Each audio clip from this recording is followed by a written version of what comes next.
12वीं कक्षा की हिंदी की पाठ्यपुस्तक आरोह से ये पाठ आप सबके सामने पेश है। पाठ का नाम है बाजार दर्शन।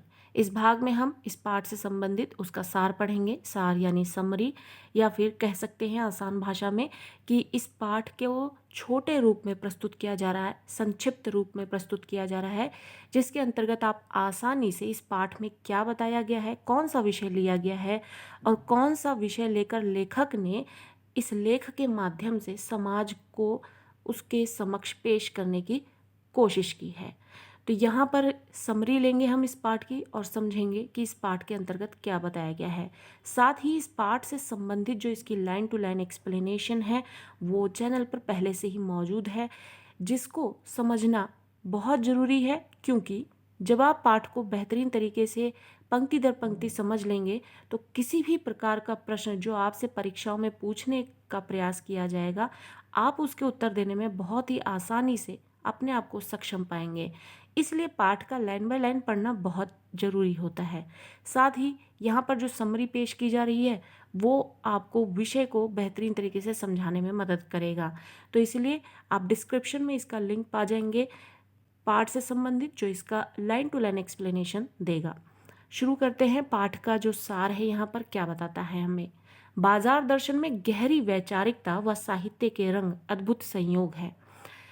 साहित्य के रंग क्या है? साहित्य यानी किसी भी भाषा में जो भी साहित्य लिखा जाता है, साहित्य जहाँ पर आप उपन्यास, कहानी, निबंध, नाटक, एकांकी सब कुछ पाते हैं, ये सब साहित्य के रंग हैं, जिसके जरिए हमें समाज देखने को मिलता है, या फिर लेखक ने अपने जीवन में क्या महसूस किया है, या फिर लिखने वाले ने जो कि इतना बड़ा अनुभवी होता है वो अपने विचारों को किस तरीके से पेश कर रहा है और उसके माध्यम से हमें क्या समझने को मिल रहा है, ये सब साहित्य के रंग हैं। और गहरी वैचारिकता यानी गहरे विचार किससे संबंधित? बाजार दर्शन से संबंधित। बाजार दर्शन जहाँ पर आपको बाजार का दर्शन कराएंगे लेखक और उसके विषय में एक गहरा विचार आपके समक्ष पेश करेंगे, जिससे आम जनता जो है वो थोड़ा, यहाँ पर आप कह सकते हैं, अज्ञात होती है। तो यहाँ पर वो अपने गहरे विचारों के माध्यम से कुछ एक कोशिश कर रहे हैं लोगों को समझाने की। दशकों पहले लिखा गया यह लेख आज भी उपभोक्तावाद यानी बाजार में जो सामान खरीदते हैं, बाजारवाद जहां पर विभिन्न तरीकों से आकर्षण का केंद्र तैयार किया जाता है उपभोक्ता को फंसाने के लिए लेखक के नज़रिए से। अब यहाँ पर उसी बाजारवाद की और उपभोक्तावाद की कहानी को लेखक समझाने का प्रयास करेंगे। और ये बताया जा रहा है कि दशकों पहले ये लेख लिखा गया था, लेकिन आज की तारीख में भी ये लेख जो है इस विषय को, उपभोक्तावाद और बाजारवाद को समझाने में एक बेहतर एग्जाम्पल बनता है। जैनेन्द्र जो कि इस पाठ के लेखक हैं, तो जैनेन्द्र जी ने अपने परिचितों के माध्यम से और मित्रों के माध्यम से जो कुछ अनुभव उनके पास है उसके जरिए यहाँ पर उन्होंने इन कहानियों को सुनाते हुए इस विषय को समझाने की बहुत बेहतरीन कोशिश की है कि बाजार की जादुई ताकत मनुष्य को अपना गुलाम बना लेती है। किस तरीके से बाजार अपनी चमक दमक से, अपने आकर्षण से लोगों को इतना गुलाम बना लेती है कि वो अपनी मेहनत से कमाए हुए रुपयों को यूं ही लुटा देता है बिना किसी ज़रूरत की चीज़ों को खरीदे हुए। यदि हम अपनी आवश्यकताओं को ठीक ठीक समझकर बाजार का उपयोग करें, कहने का अर्थ है कि जो हमें ज़रूरी है चीज़ें या फिर जिन चीज़ों की ज़रूरत है, आवश्यकता है, अगर हम उनको जानते हैं और उनको समझकर ही अगर हम बाज़ार में जाते हैं तो बाज़ार का आकर्षण हमें कभी बेवकूफ़ नहीं बना सकता। तो लेखक कह रहे हैं कि यदि हम अपनी आवश्यकताओं को ठीक ठीक समझकर बाजार का उपयोग करें तो उसका लाभ उठा सकते हैं। इसके विपरीत और इसी के उल्टे अगर आप बाजार की चमक दमक में फंसने के बाद हम असंतोष, तृष्णा और ईर्ष्या से घायल होकर सदा के लिए बेकार भी हो सकते हैं। कहने का अर्थ है कि जब व्यक्ति यूं ही बाजार के दर्शन करने चल देता है तो वहाँ पर आकर्षण के इतने केंद्र होते हैं कि आपकी मेहनत की कमाई यूं ही बेकार हो जाती है और उन चमक दमक में फंसने के बाद, वो चीज़ें लेने के बाद आपको असंतोष होता है, तृष्णा होती है, जो आपका लालच है, आपकी जो ईर्ष्या है, वो सब आपको ये बेकार महसूस कराने में मदद करते हैं। तो इसलिए लेखक का साफ शब्दों में कहना ये है कि आप बाजार की जो फैसिलिटी है, उसका उपयोग तभी करें जब आपको किसी चीज़ की आवश्यकता हो। बिना आवश्यकता अगर आप बाजार में हैं तो उसका आकर्षण आपको नुकसान करा सकता है। लेखक ने कहीं दार्शनिक अंदाज में तो कहीं किस्सों में अपनी बात समझाने की कोशिश की है। लेखक ने अपने विचारों को यहाँ पर बहुत तरीके से पेश किया है, कुछ रिश्तेदारों के अनुभवों से और कुछ जो उनके दोस्त हैं, मित्र हैं, उनके द्वारा लिए हुए कुछ अनुभवों के माध्यम से आपको कुछ किस्से कहानियाँ सुनाए हैं। और उसके बाद उन्हीं किस्से कहानियों को सुनाते सुनाते उन्होंने अपने विचारों को कभी फिलोसफिकल वे में, दार्शनिक वे में, यानी जो उनके विचार है जब वो उच्चतम रूप में आपके सामने पेश किए जाते हैं, दार्शनिक अंदाज ले लेते हैं, तो वो आपको बेहतरीन तरीके से समझाने की कोशिश की जा रही होती है। इस क्रम में उन्होंने केवल बाजार का पोषण करने वाले अर्थशास्त्र को अनीति शास्त्र बताया है। इस क्रम में यानी कि बाजार के विषय में आपको जानकारी देते हुए उन्होंने ये भी एक बात बताने की कोशिश की है कि बाजार का जो पोषण है, यानी बाजार फलते फूलते क्यों है, क्योंकि लोग वहाँ पर अपनी कमाई को यूं ही फूंक आते हैं। अर्थशास्त्र यानी पैसे से संबंधित जो शास्त्र होता है वो अर्थशास्त्र है, वो उसका पोषण करता है। यानी बाजार को पैसा मिल रहा है, लोग वहाँ पर अपना पैसा लुटा रहे हैं बिना किसी आवश्यकता के, बिना किसी ज़रूरत के, और इससे बाजार का पोषण हो रहा है। और यही पोषण जो है हमारे लिए अनीति, यानी हमारे लिए जो अच्छा ना कर सके वो अनीति शास्त्र बताया जाता है। लेखक जो है अपने मित्र की कहानी बताते हैं कि एक बार वे बाजार में मामूली सी चीज लेने गए, परंतु वापस आए तो बंडलों के साथ लौटे। लेखक के पूछने पर उन्होंने पत्नी को दोषी बताया। और जैसा कि सभी जानते हैं, ये एक ऐसा विषय है जहाँ पर आप कहीं पे भी किसी भी क्षेत्र में चले जाएं तो घर में ज़रूरत की चीज़ें खरीदने से लेकर बेकार की चीज़ें खरीदने तक, या पैसा ढंग से खर्च करने से लेकर पैसे को बेकार करने तक लेकर हमेशा से पत्नी को दोषी बताया गया है। तो लेखक इस बात को भी यहाँ पर स्पष्ट कर रहे हैं, कह रहे हैं कि लेखक के अनुसार पुराने समय से पति ने इस विषय पर पत्नी की ही ओट ली है, यानी आड़ लिया है। यानी अगर उन्होंने खुद से भी गलती की हो, खुद से भी पैसा बेकार किया हो, तो हमेशा पत्नी के ऊपर इस इल्ज़ाम को डाला है और पत्नी की आड़ में वो अपने आप को बचाते रहे हमेशा से। इसमें मनी बैग अर्थात पैसे की गर्मी भी विशेष भूमिका अदा करता है। मनी बैग यानी जो पैसे का आपका बैग है, अगर वो भरा है तो आपको अपनी ज़रूरतें याद नहीं रह जाती, वो पैसा दिखता है कि आपके पास है, आप खरीद सकते हैं चीज़ें। तो ये जो है इसमें महत्वपूर्ण भूमिका ये भी निभाता है जब आप बाजार में लुट कर आते हैं। तो इसमें जो मनी बैग है, पैसे की गर्मी भी विशेष भूमिका अदा करता है। पैसा एक पावर है, परंतु उसे प्रदर्शित करने के लिए बैंक बैलेंस, मकान, कोठी आदि इकट्ठा किया जाता है। पैसे की परचेजिंग पावर के प्रयोग से पावर का रस मिलता है। लोग संयमी भी होते हैं, यानी जरूरी नहीं है कि हर किसी के पास, जिसके पास पैसा है वो उसकी परचेजिंग पावर को यूज़ ही कर रहा है। बहुत से लोग होते हैं जो संयम भी रखते हैं, यानी वो जानते हैं कि कहाँ आपको अपने आप को कंट्रोल में रखना है और पैसे को किस तरीके से खर्च करना है। वे पैसे को जोड़ते रहते हैं। वो जो संयमी लोग हैं, जो संयम रखना जानते हैं, यानी नियंत्रण रखना जानते हैं कि हमें पैसे को यहाँ बेकार नहीं करना और यहाँ ये हमारी ज़रूरत की चीज़ें यहाँ खर्च करना है, वो क्या करते हैं, वो पैसे को जोड़ते हैं और फिर पैसे के जुड़ा होने पर स्वयं को गर्वीला महसूस करते हैं। तो मित्र ने बताया कि सारा पैसा खर्च हो गया। मित्र की अधिकतर खरीदारी जो है वो परचेजिंग पावर के हिसाब से आई थी, ना कि ज़रूरत की। अब लेखक बता रहे हैं कि जो उनका मित्र है वहाँ पे उन्होंने अपने दोस्त अपनी आवश्यकताओं की को ध्यान में रखते हुए चीज़ें नहीं खरीदी थी, बल्कि उनका मनी बैग जो है भरा पड़ा था। वहाँ पर उनकी ये मनी पावर जो है, वो पैसे से आने वाली जो ताकत है कि व्यक्ति सोचता है कि मेरे पास पैसा है, मैं खरीद सकता हूँ, अगर मेरा मन कर रहा है इस चीज़ को लेने के लिए तो मैं क्यों नहीं खर्च करूँ। तो यह है परचेजिंग पावर। तो यहाँ पर ज़रूरत के हिसाब से नहीं, बल्कि परचेजिंग पावर की वजह से उन्होंने ये सारे सामान खरीदे थे। और इसी के सख्त खिलाफ है लेखक यहाँ पर कि चीज़ें जो बाजार है उसके आकर्षण में लोगों को फंसना नहीं चाहिए, उसको अपनी ज़रूरत के हिसाब से चीज़ें खरीदनी चाहिए और परचेजिंग पावर को इग्नोर करने की क्षमता जो है लोगों में होनी चाहिए। लेखक कहते हैं कि फालतू चीज़ की खरीद का प्रमुख कारण जो है बाजार का आकर्षण है। बाजार का तो काम ही है कि वो आपको आकर्षित करे, लेकिन आप कितने संयमी हैं या फिर आप अपनी परचेजिंग पावर को जानकर भी अपने आप को कितना कंट्रोल में रख सकते हैं, ये सब कुछ आपके ऊपर होता है। इसलिए वो कहते हैं इन सबसे बचने का सिर्फ एक ही तरीका है कि आप अपनी आवश्यकताओं की लिस्ट तैयार करके रखें और बिना आवश्यकता के बाजार में उसके आकर्षण में ना फंसें।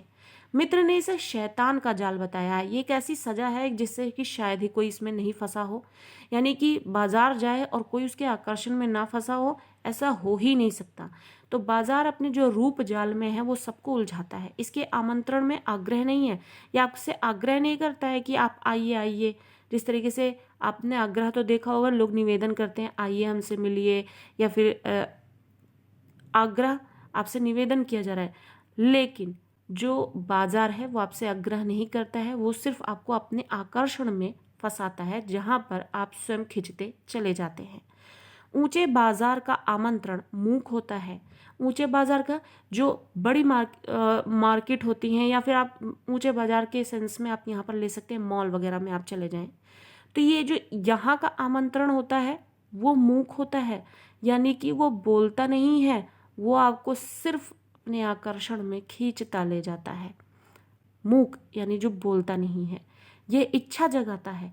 आप जब मॉल्स में जाते हैं, आप देखेंगे चीज़ें देखकर आपके अंदर इच्छा आती है कि हाँ ऐसा अगर मैं भी ले लूँ, या फिर मेरे पास ये नहीं है, या फिर है तो एक और ले लूँ। तो ये जो है वो इच्छा को जगाता है। हर आदमी को चीज़ की कमी महसूस होती ही रहती है। चाह और अभाव मनुष्य को पागल कर देता है। यानी जो इंसान की इच्छा है, चाहत है, और अभाव, वो भी अभाव यानी कि चीज़ों की कमी। आपके पास चीज़ों की बहुत कमी, आप ये चीज़ों की परेशानी से उलझते उलझते पागल से हो जाओगे। अगर आपके पास चाहत ही नहीं खत्म हो रही है, आपके पास बहुत चाहत है, ये भी ले लो वो भी ले लो, वो भी मनुष्य को पागल कर देता है। असंतोष यानी कि आपको सेटिस्फेक्शन है ही नहीं, तृष्णा व ईर्ष्या से मनुष्य सदा के लिए बेकार हो जाता है।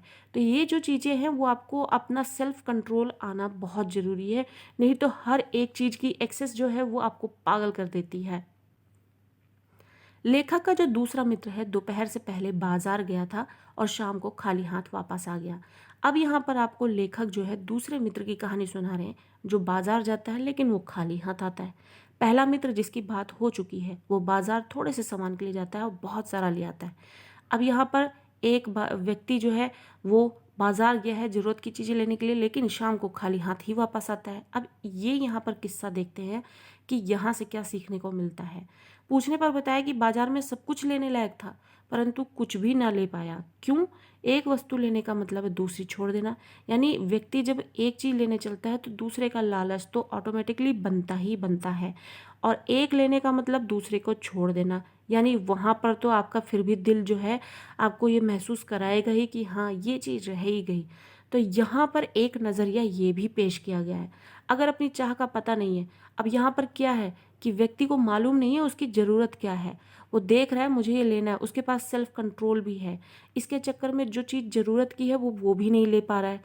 तो यहाँ पर आपको सेल्फ कंट्रोल भी के साथ साथ आपकी अपनी ज़रूरत, ये दोनों चीज़ों का जानकारी होना बहुत ज़रूरी है।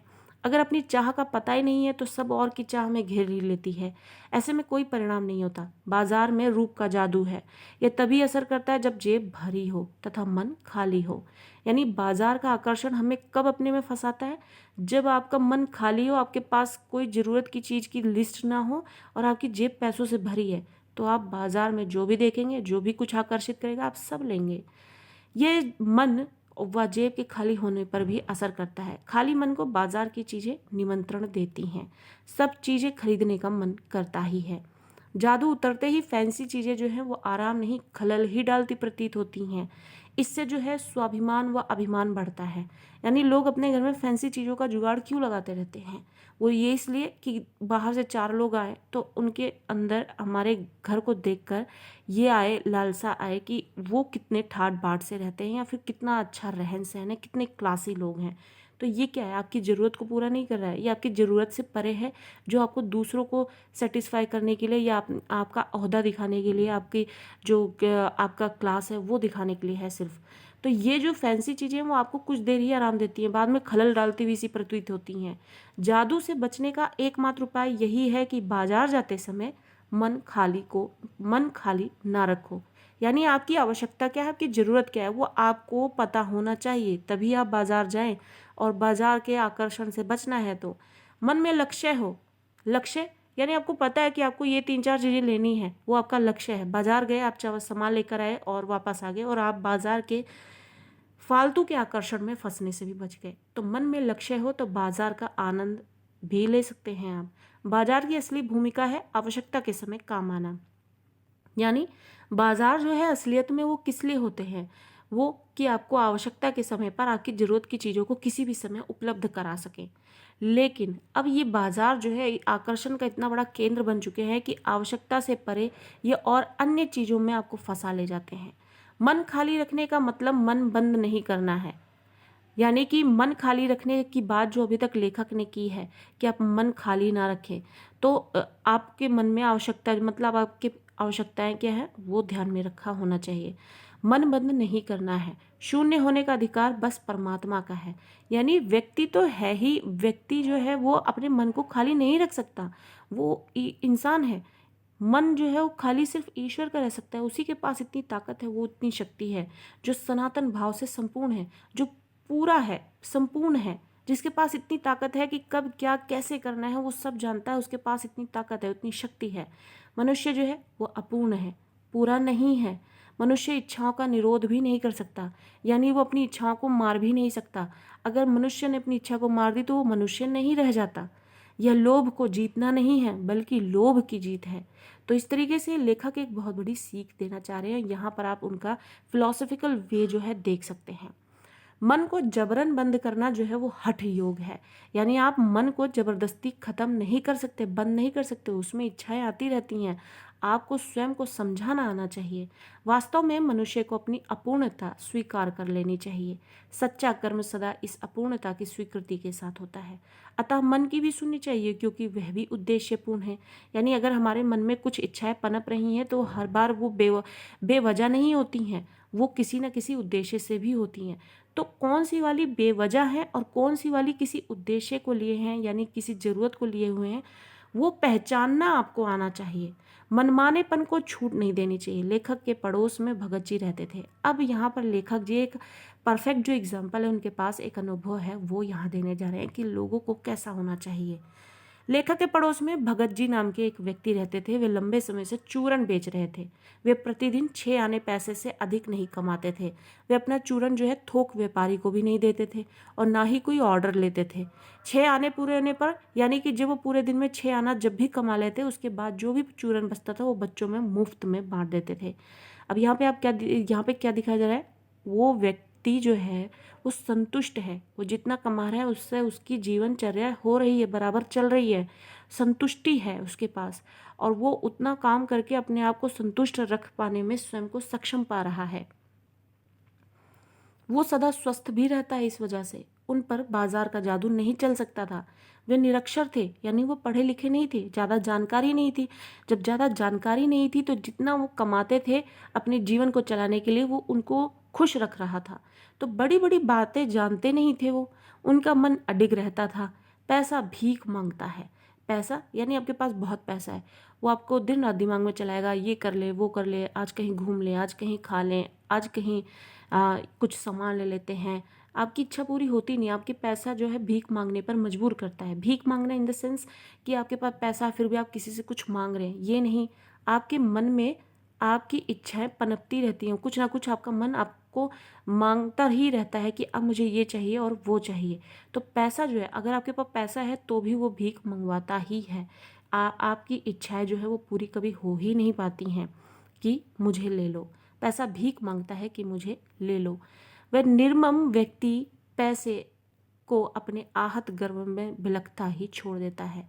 पैसा जो है वो भीख मांगता है कि मुझे ले लो। पैसा सोचता है, पैसा जब आपके पास होता है तो वो आपको मजबूर करता है कि वो उस लालच में फंसाए और आप उस लालच में फंस कर चीज़ें लें और उलझते रह जाएं और आपको संतुष्टि ही ना मिल पाए कभी। वह निर्मम व्यक्ति पैसे को अपने आहत गर्व में बिलखता ही छोड़ देता है। आहत गर्व में यानी कि जिस व्यक्ति के पास पैसा है उसका जो ईगो है वो आहत रहता है कि अगर मैंने ये नहीं किया पैसा होते हुए भी तो धिक्कार है। तो इससे वहाँ पर उसका ईगो जो है वो आहत होता है, उसको ठेस पहुँचती है, जिसको वो सह नहीं पाता। इस वजह से वो पैसों में उलझा रह जाता है और पैसों की वजह से उन चीज़ों में उलझा रह जाता है जिससे उसको कभी संतुष्टि नहीं मिल पाती। पैसे में व्यंग्य शक्ति होती है। पैदल व्यक्ति के पास से धूल उड़ाती मोटर चली जाए तो व्यक्ति परेशान हो उठता है, वह अपने जन्म तक को कोसता है, परंतु ये व्यंग्य चूरन वाले व्यक्ति पर कोई असर नहीं करता। आप अपने से ज़्यादा या बेहतर रहन सहन वाले व्यक्ति को देखते होंगे तो आप अपने आप में अंदर ही अंदर ग्लानि महसूस करते होंगे कि मेरे पास इतना पैसा क्यों नहीं है, मेरा ऐसा रहन सहन क्यों नहीं है। जिसके लिए लेखक एग्जाम्पल देते हैं कि पैदल व्यक्ति के पास अगर कोई गाड़ी निकलती है धूल उड़ाती हुई तो उसके मन में बहुत सारी चीज़ें उठती हैं जिससे उसको ग्लानि होती है, उसको गिल्ट फील होता है कि मेरे पास क्यों नहीं है इतनी चीज़ें, मैं क्यों नहीं इतने ऐशो आराम वाली ज़िंदगी जी सकता। और इस तरीके से वो अपनी पीछे के कई जो वर्ष बीत गए हैं उनको तक कोसने लग जाता है। परंतु ये चीज़ जो है उस चूरन वाले व्यक्ति पर कोई असर नहीं करता। क्यों? लेखक ऐसे बल के विषय में कहता है कि ये कुछ अपर जाति का तत्व है। कुछ लोग इसे आत्मिक, धार्मिक व नैतिक भी कहते हैं। यानी कि वो चूरन वाले व्यक्ति में इतना संतुष्टि है, आत्मसंतोष है कि ये सब चीज़ें उस पर असर ही नहीं डालती। उसके लिए 6 आना काफ़ी है कि उसका जीवन उससे चल रहा है, उससे आगे की उसे कोई ज़रूरत नहीं है और उसका चूरन बिकना ही बिकना है, ये भी उसे मालूम है। और उसके पास कई थोक व्यापारी भी आते हैं, ऑर्डर्स भी नहीं देता, वरना वो काफ़ी कमा सकता है, लेकिन वो 6 आने में खुश है। यहाँ पर ये आत्मसंतुष्टि जो है, कई लोग इसे धार्मिकता मानते हैं, नैतिकता मानते हैं कि ये साधु व्यक्ति है, ऐसा है वैसा है। लेखक कहता है कि जहाँ तृष्णा है यानी लालच है, बटोर के रखने की लालसा है, वहाँ उस बल का बीज नहीं है। उस बल का, कौन से बल का? आत्मसंतुष्टि का। आत्मसंतुष्टि यानी आपको ये संतुष्टि है कि मेरे पास जितना है मैं बहुत खुश हूँ इसमें, जो चूरन वाले में है। तो वहाँ उस बल का बीज नहीं होता है, वो तत्व नहीं होता है जहाँ पर लोगों में लालच होती है, बटोर के रखने की चीज़ें होती हैं, लालच होती है कि मैं ये कर लूँ, ये प्रॉपर्टी तैयार कर लूँ, वो रख लूँ, ये कर लूँ। तो वहाँ पर ये आत्मसंतुष्टि वाला बल नहीं आ सकता किसी में। जो संचय, संचय यानी एकत्रित करने की जो तृष्णा है, लालच है, और वैभव की चाहत में जो व्यक्ति की निर्बलता ही प्रमाणित होती है। जो व्यक्ति जितना बटोर कर रखने की कोशिश करता है, लालच में फंसा रहता है, वो उतना ही कमजोर प्रमाणित होता चला जाता है। वह मनुष्य पर धन की और चेतन पर जड़ की विजय है। यानी मनुष्य पर जो है उस तरीके से वो धन की विजय को मानता है, यानी मनुष्य यहाँ पर निर्बल हो जाता है और धन की विजय होती हुई दिखती है। यानी धन ने अपना पावर उस पर इतना बना लिया है कि उसके आगे वो सोच ही नहीं पा रहा। और इस तरीके से यानी कि जो एक चीज़ निर्बल है और एक चीज़ सजीव है, तो यहाँ पर निर्बल, अब ये कितना अजीब लगता है, जिस चीज़ में ताकत नहीं वही आपको मजबूत दिख रहा हो। एक दिन बाजार के चौक में भगत जी व लेखक की राम राम हुई, यानी भेंट हुई, आमने सामने हुए। उनकी आंखें खुली थी, वे सबसे मिलकर बात करते हुए जा रहे थे। आंखें खुली थी क्या मतलब? कि बाजार में ही वो भी घूम रहे थे, बाजार का आकर्षण वैसा ही था और आंखें उनकी खुली हुई थी। ऐसा नहीं कि अगर वो बाजार के आकर्षण में फंस नहीं रहे तो उन्होंने अपनी आंखें बंद कर रखी हैं, इतनी इग्नोरेंस पावर है उनमें। नहीं, वो सब कुछ देख रहे थे उस खुले बाजार में, उस बाजार के आकर्षण से होते हुए निकल रहे थे। उनकी आंखें खुली थी, लेकिन वे भौचक्के नहीं थे और ना ही वे किसी प्रकार से लाचार थे। भांति भांति के बढ़िया माल से चौक भरा हुआ था, किंतु उनको मात्र अपनी जरूरत की चीज से मतलब था। वे रास्ते के फैंसी स्टोरों को छोड़कर पंसारी की दुकान से अपने काम की चीजें लेकर चल पड़ते हैं। अब उन्हें बाजार शून्य लगता है। फिर चांदनी बिछी रहती हो या बाजार के आकर्षण बुलाते रहे, उन्हें कोई जादू नियंत्रित नहीं कर सकता। यहाँ इतनी आत्मसंतुष्टि है, जो है जैसा है जीवन में जितना भी मिल रहा है उनको उससे संतुष्टि है। किसी भी चीज़ का लालच है ही नहीं, बटोर के रखने की इच्छा है ही नहीं, तो बाजार का आकर्षण उन्हें क्या फंसा सकता है। लेखक का मानना है कि बाजार को असल महत्व वह मनुष्य देता है जो अपनी ज़रूरत को पहचानता है। यानी कि बाजार जो है असल में सिर्फ हमारी आवश्यकताओं को समय से उपलब्ध कराने के लिए ही एक भूमिका निभाता है, लेकिन समय के आगे बढ़ते रहने से बाजार ने अपने आकर्षण को बढ़ा लिया है और उतने ही लोग कमज़ोर होते जा रहे हैं उसके आकर्षण में फंसकर, जो केवल परचेजिंग पावर के बल पर बाजार को व्यंग्य दे जाते हैं। वे ना तो बाजार से लाभ उठा सकते हैं और ना उस बाजार को सच्चा लाभ दे सकते हैं। वे लोग बाजार का बाजारूपन बढ़ाते हैं, ये कपट को बढ़ाते हैं जिससे सद्भाव घटता है।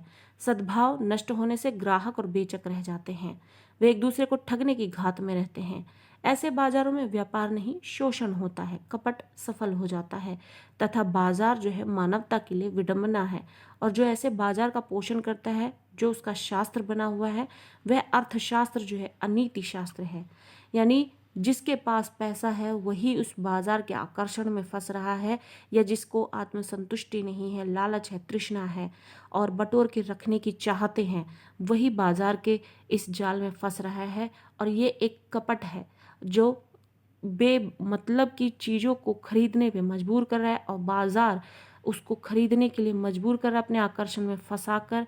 और इस तरीके से बाजार जो है अपनी अस्मिता खो रहा है कि वो लोगों को सिर्फ आवश्यकताओं को पूरा करने के लिए अपनी भूमिका उसकी भूमिका है जिसको वो निभाए।